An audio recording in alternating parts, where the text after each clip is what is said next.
to start off by thanking you most sincerely for inviting me and my delegation to come on a state visit to Kenya. This in many ways demonstrates the very deep and strategic relationship between South Africa and Kenya. And I'd also like to reiterate our congratulations to you for your election as President of this wonderful country, Kenya, and wish you the very best as you lead this great nation to greater heights. We have just concluded meaningful discussions and very productive and constructive talks which have taken forward our cooperation and relationship in several areas of mutual interest. This visit has once again reaffirmed that our bilateral relations are based on a sound foundation of mutual respect, shared values, and friendship, and are also based on our democratic values. These principles will undoubtedly continue to serve us well into the future, especially in times of global uncertainty. We use our discussion, both our tete-a-tete and our official talks in the presence of our respective delegations, to take stock of the current state of our bilateral relations, while also exploring other areas of mutual interest and possible cooperation. And we recognize that the wonderful foundation that exists between our two countries gives rise to enormous opportunities that our two countries should capitalize on. We also witnessed the signing of agreements and memoranda of understanding, as you correctly said, and this builds on the other agreements that we had signed in the past. We are committed to ensure that the agreements and the memoranda of understanding that we have signed now and in the past will be implemented fully. You and I also took opportunity to discuss the thorny issue between our two countries of visas between South Africa and Kenya, with a view of allowing Kenyans to be able to visit South Africa on a free visa basis, that is without having visas. We agreed that indeed Kenyans should be able to visit South Africa without requiring them to have visas, and that this dispensation will commence on the 1st of January in 2023, and that our officials will speed up the processes of putting this into effect, and that this dispensation will be available to Kenyans for a 90-day period in a given year, meaning that, yes, can use the 90 days, 10 days, 20 days, or whatever. For the full year, Kenyans will have a full 90 days to be able to visit South Africa, and we will be able to review this and get reports from our ministers within a year and see how this is functioning. This will also be underpinned by other processes that we have agreed should take place, close monitoring of the implementation of this process, and also be able to have a return policy of those, as we call them, elements that would be undesirable to be able to be returned to Kenya.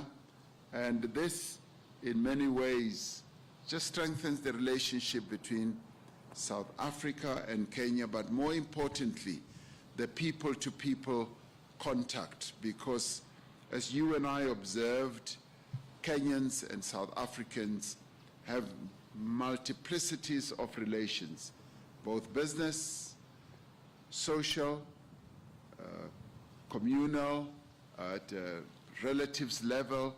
They want to be able to travel, and tourism also between our two countries will be greatly enhanced through this.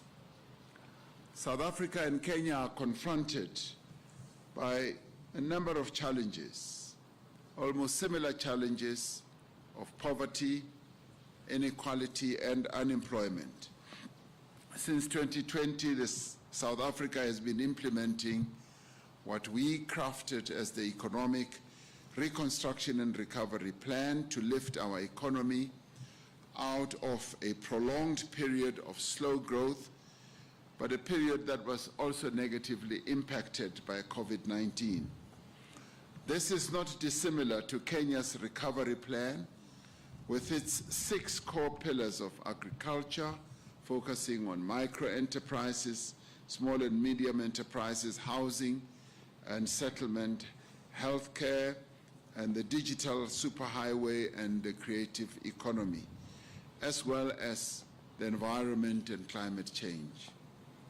There are definite opportunities for South Africa and Kenya to share experiences and good practice in the implementation of these various economic opportunities that are given rise to by the plans that we both have adopted. We are therefore pleased that the business forum that is taking place at this moment during this state visit will also be exploring a plethora of opportunities between our two respective businesses. And we are delighted that businesses from South Africa, business people from South Africa have traveled in their numbers to come here, both from the private sector and the public sector, and this endeavor they are also joined by business people from your beautiful country, Kenya.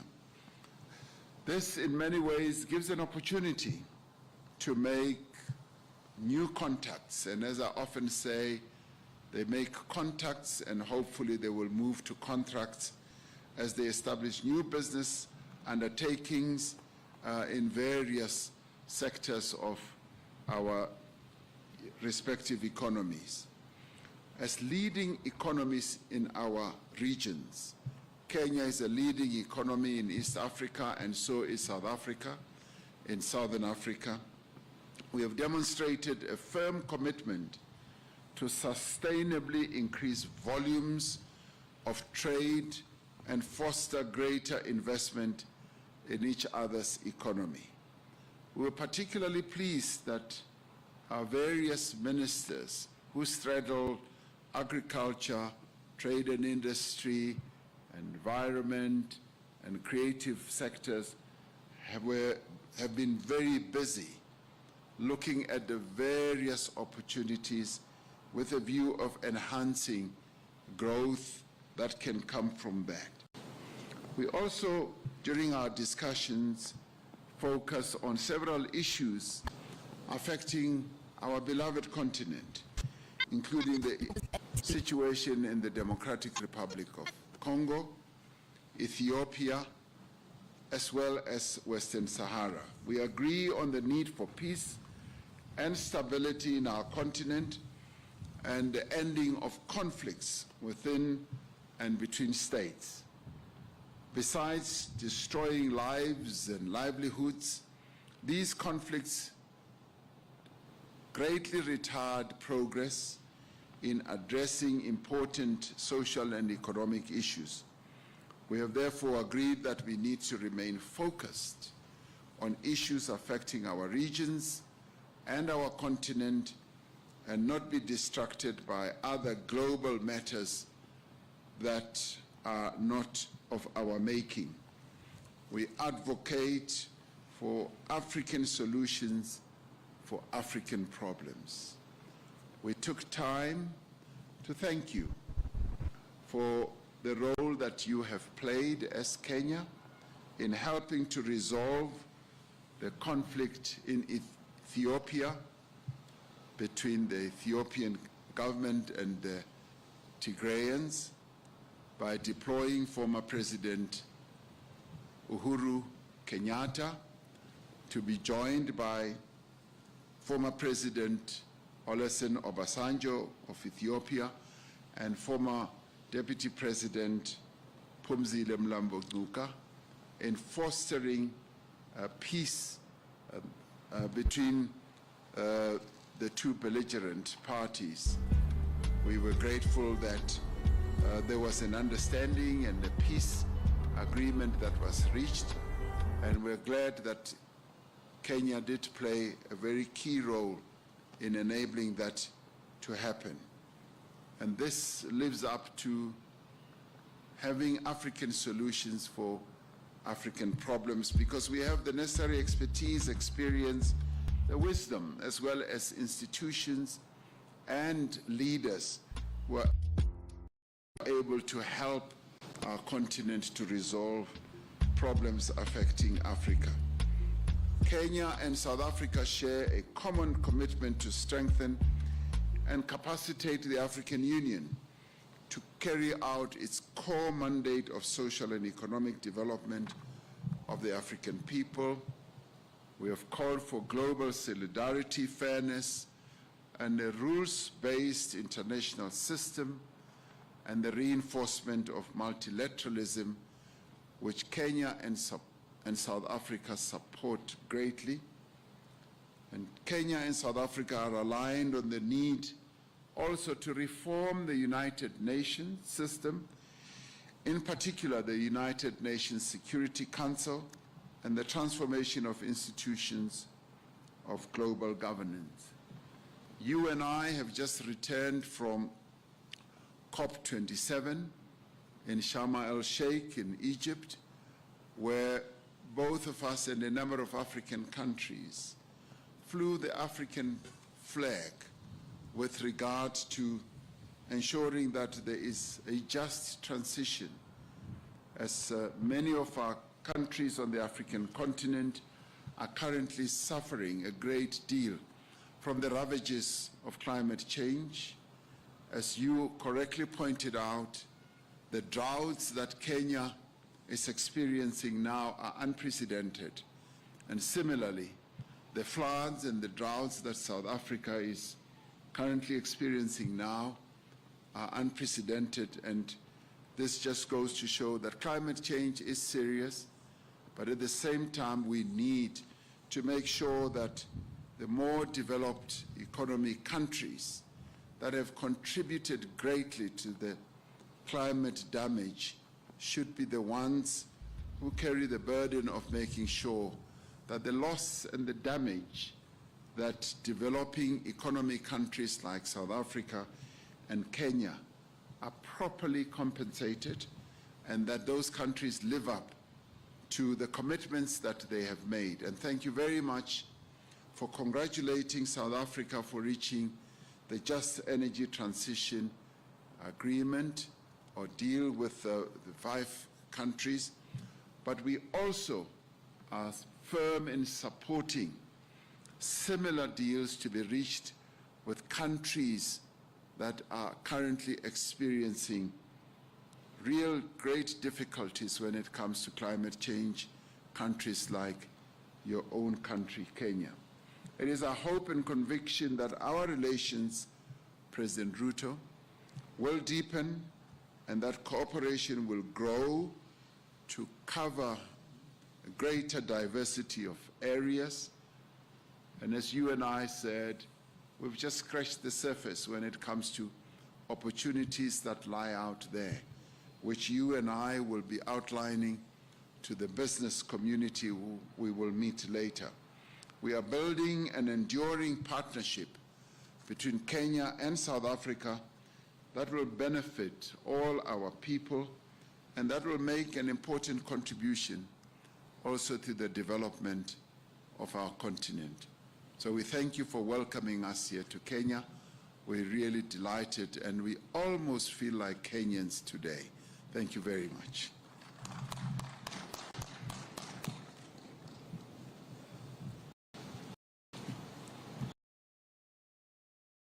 Your Excellencies will be taking 2 questions, 2 each from the respective journalists from the respective countries. If I can have anyone. Yes. Introduce yourself and the media house you represent, please. Thank you. Your Excellencies, Presidents William Ruto and Cyril Ramaphosa. My name is Victor Kiprop. I'm a journalist with BBC Africa. Congratulations on the agreements you've reached today. And aviation is also one of the areas that the 2 countries have previously agreed to partner and harness their, of course, strengths.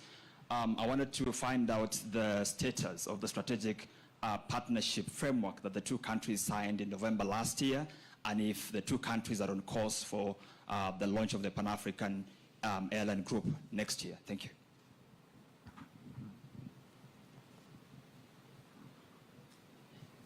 Next question.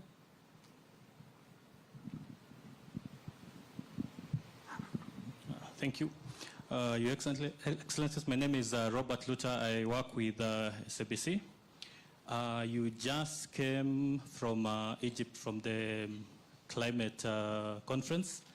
My question is, many African countries are critical about agreements African leaders signed at the climate change summits, especially loans and commitment to stop using fossil fuels and coal, while developed countries are using these resources. What are your views on this? And this is to the both presidents. Thank you. Okay. I think we can take those 2 first, and then we can take the final 2. On the matter of South Africa Airways and Kenya Airways, this was a subject of discussion between me and President Ramaphosa and our teams, and we have agreed that that agreement should be progressed forwards.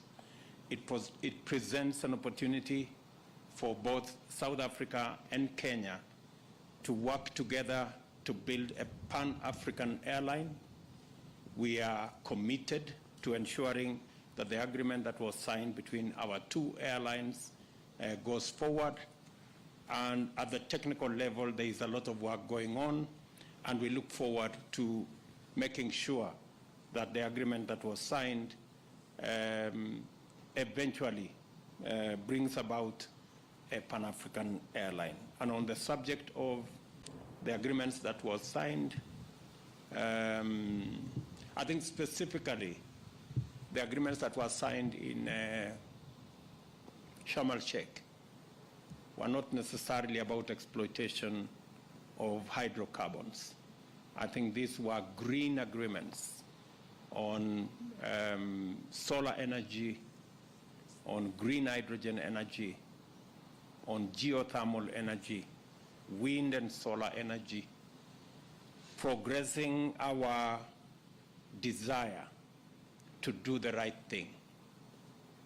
I know there is a conversation as to whether we should not be doing what the developing countries have done. They have exploited their hydrocarbon resources, whether we should not be doing ours. It is our belief that it is always the time to do the right thing. It is also our belief that 2 wrongs never add up to a right. So while we know the wrongs of the past, we can right them by doing the right thing now going into the future. And that is why South Africa is talking about just transition, and that's why Kenya is escalating our renewable energy resources and exploitation, as was witnessed by the agreements that we signed in Sharm el-Sheikh. Mr. President. Thank you very much, Mr. President. Just to Victor, I want to reiterate what His Excellency President Ruto has just replied to in relation to the question of aviation, and more particularly about discussions that are ongoing between Kenyan Airways and South African Airways. Those discussions are continuing. The need for a strategic partnership has been embraced by both airlines. We both occupy strategic points or places on the continent, and there is a great need for a very wonderful strategic partnership to be struck, and the two airlines are now involved in seeing the exact nature of that partnership. And obviously, one of the great benefits that lie out into the future is to having a Pan-African airline that will be able to take our people on the continent from various places, and Kenyan Airlines as well as South African Airlines will play a critical role in making our people to travel with greater ease. So discussions are ongoing. With regard to the question posed by Robert from SABC, many people across the world have congratulated us for this unprecedented, groundbreaking, they have said, agreement, where, as said, a fairly sizable economy on the continent, we've been able to reach an agreement that will harness and bring investment to bear on helping us to address the challenges that we are facing. As a country, we have adopted a nationally determined contribution where we have indicated how we are going to address the challenges of climate change and what specific actions we will take. The reality of this matter is that climate change is here. It's here, and we have to address it, whether we like it or we don't. The floods, the droughts, and many other horrific occurrences that are happening, we've got to address. And admittedly, South Africa is, say, the 12th contributor to the climate damage, but Africa as a whole just contributes about 1%. So we have seen the need to address what we can contribute. Now, we have fossil fuel based energy generators, and some of them have been generating electricity for years. One of those has just been retired, and it was not retired because we just wanted to do it. It had reached the end of its life, as it often happens with fossil fuel generated power stations. They reach the end of their lives, and it's our decision whether we want to be ahead of the curve or not and embark on new and renewable green energy sources. That's what we have chosen to do, ahead of us being compelled by the exigencies of the moment, that we should take proactive steps to begin to protect the work opportunities of people who work in those fossil fuel generators, as well as the communities that live nearby or affected communities. And it is in this regard that we have decided that we need to embark on clean energy transition, where we will look at a variety of renewable platforms. And in this case, we have come up with a business plan that is going to enable us to look at 3 specific areas: how we can generate electricity from a variety of sources. And as a country, we are committed to mixed energy source. There are retiring power stations that are coal-fired that we want to retrofit, to change so that they embark on another journey, if you like we have done with one Komati, where we are retrofitting it so that it can have a new lease of life, but at the same time, we should be aware of the just transition, be able to ensure that working people are not left stranded and communities are not left stranded. And this is in line with our principle, which is leave no one behind.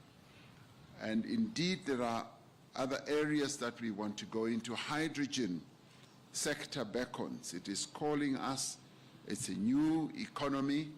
And this green economy or green process is offering us new opportunities.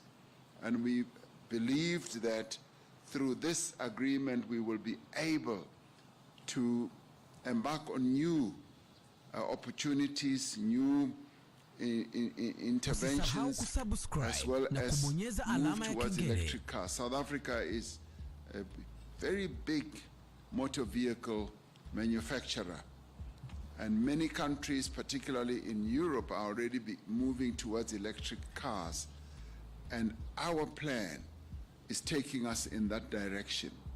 We do believe that it will be wrong for us just to remain tied to the old and trusted ways that we've always had, which are depleting, which are really running out of capability, whereas there's a new world, a new economy that is opening up.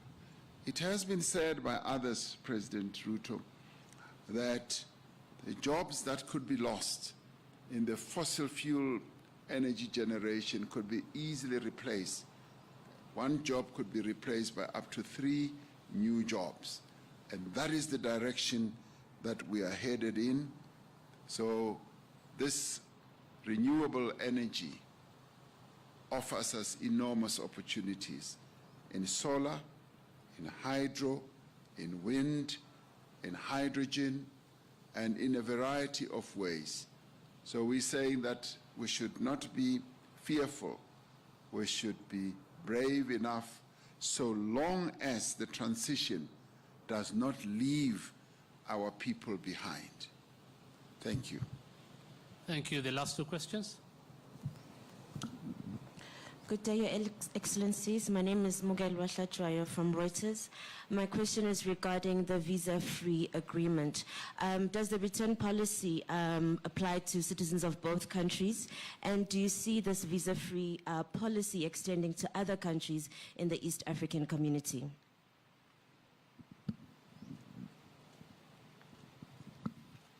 Hello, Your Excellencies. My name is Liz Jackson from SPM Buzz. My question is, there was a plan for an exchange program between Kenya and South Africa to make Swahili be spoken in both countries. Also, in relation to that, I would also want to know what plans have been put in place to make sure that South Africa culture, art, and entertainment has been made easy between the 2 countries. We love South Africa. It has good sceneries. Will it be easier for us to go and shoot in South Africa? Thank you. Thank you very much. Maybe I should begin there with Liz. Part of the agreements that we have signed today, part of the MOU that we've signed today is specifically to facilitate the art and creative industry to work together and to leverage on knowledge, to leverage on infrastructure, to leverage on all the facets of the creative industry, from film to cinema and to the whole of that scope between Kenya and South Africa. So your concerns have actually been captured by the agreement that we signed this morning. Kiswahili continues to be the language of most countries in East Africa, and hopefully is all the way now to Mozambique, And Mozambique is a stone throw away from South Africa. I think it should be, and even Zambia. Greater parts of Zambia already speak Kiswahili. So I think it's not unreasonable to expect that progressively we should be able to have Kiswahili as our regional language. And on the matter of the visa-free regime between our two countries, as the President Ramaphosa has already explained, this has been a challenge that has been with us for many years.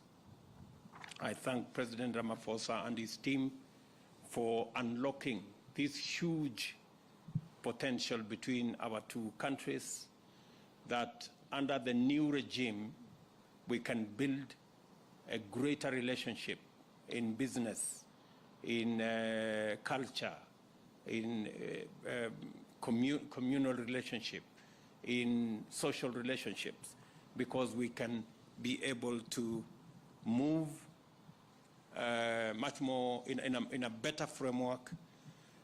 And the return is, as we have said, illegal immigrants, people who abuse the system, people who take advantage of the system, people who rig the system, people who should change the system. They don't deserve to be in South Africa, and they don't deserve to be in Kenya. So that has been agreed across board. This agreement was between Kenya and South Africa. I think there will be other agreements to take care of other countries and other regions. Mr. President. Thank you very much, Mr. President. Yes, indeed, the return policies between this agreement, rather the visa-free agreement, is between Kenya and South Africa. And no doubt South Africa has relations with a number of other countries, and the agreements are tailor-made to apply to specific countries that we have relations with. So we will be able to deal with various countries on that basis as we reach agreement with those who do not have this type of dispensation. So this dispensation is between South Africa and Kenya. And we are really pleased that after many years of research, of proper investigation, South Africa and Kenya have finally arrived at this. And we'd like to thank our officials and our ministers for having worked very hard to get us where we are today, where we are able to make this type of announcement. And of course, as President Ruto says, the return policy is about dealing with those people who should not really be traveling between the two countries. And we are going to be monitoring this much more closely, and we are setting in place various mechanisms in both South Africa and Kenya to make sure that what we have agreed to is adhered to, and that no one takes advantage of the agreement that we have reached. Yes, will this agreement that we've signed on arts and culture lead to, yes, people making films in South Africa from this area or this part of our continent? Yes, it will lead to that quite easily. And you spoke about Kiswahili, the agreement. Yes, of course, we have agreed that even in our schools, there will also be a process of teaching Kiswahili. You are most unfortunate to meet me today on a Wednesday. If you meet me on a Friday, I speak Kiswahili fluently. So you are unlucky that you meet me today. Thank you very much. Thank you, Your Excellencies. Thank you, ladies and gentlemen. Communique will be released immediately.